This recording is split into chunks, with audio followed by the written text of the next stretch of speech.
बात करते हैं अंतरिम बजट की। आज मौजूदा मोदी सरकार का आखिरी बजट पेश किया गया और ये अंतरिम बजट था क्योंकि अप्रैल मई में आम चुनाव होने वाले हैं और नई सरकार बनने के बाद पूर्ण बजट पेश किया जाएगा। बतौर वित्त मंत्री निर्मला सीतारमण के कार्यकाल का ये छठा बजट है जिसमें वित्त मंत्री ने सरकार की उपलब्धियों को तो गिनवाया ही, लेकिन साथ ही साथ इस अंतरिम बजट में करदाताओं को कोई नई छूट नहीं दी गई है, जबकि रेल, रक्षा और सड़क परिवहन जैसे मंत्रालय को मिलने वाले बजट में इजाफा हुआ है।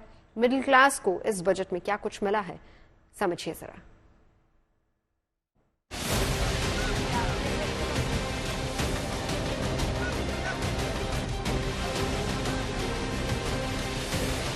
सबका साथ, सबका विकास एज इट्स मंत्र। हर घर जल, electricity for all, cooking gas for all. जय हिंद। मौजूदा सरकार के दूसरे कार्यकाल का आखिरी बजट था।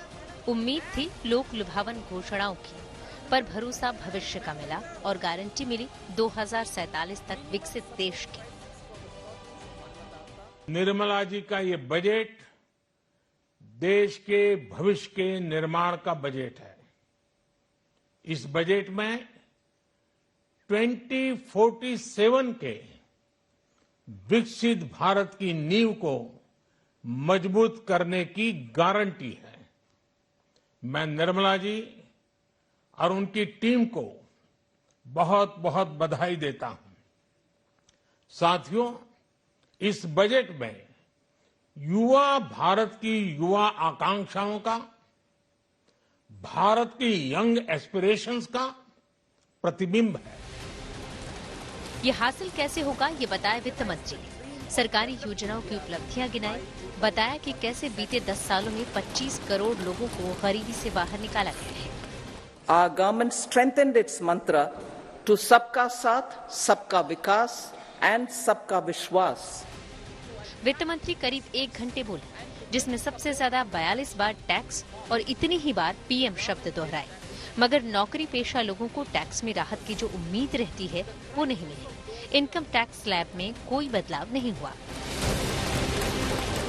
As for tax proposals, in keeping with the convention, I do not propose to make any changes relating to taxation and propose to retain the same tax rates for direct and indirect taxes, including import duties.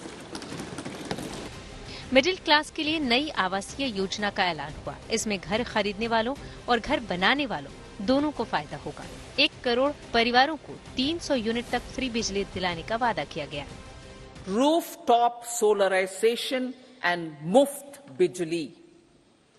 Through rooftop solarization, 1 crore households will be enabled to obtain up to 300 units free electricity every month. इस अंतरिम budget में rail यात्रियों के लिए भी good news आई।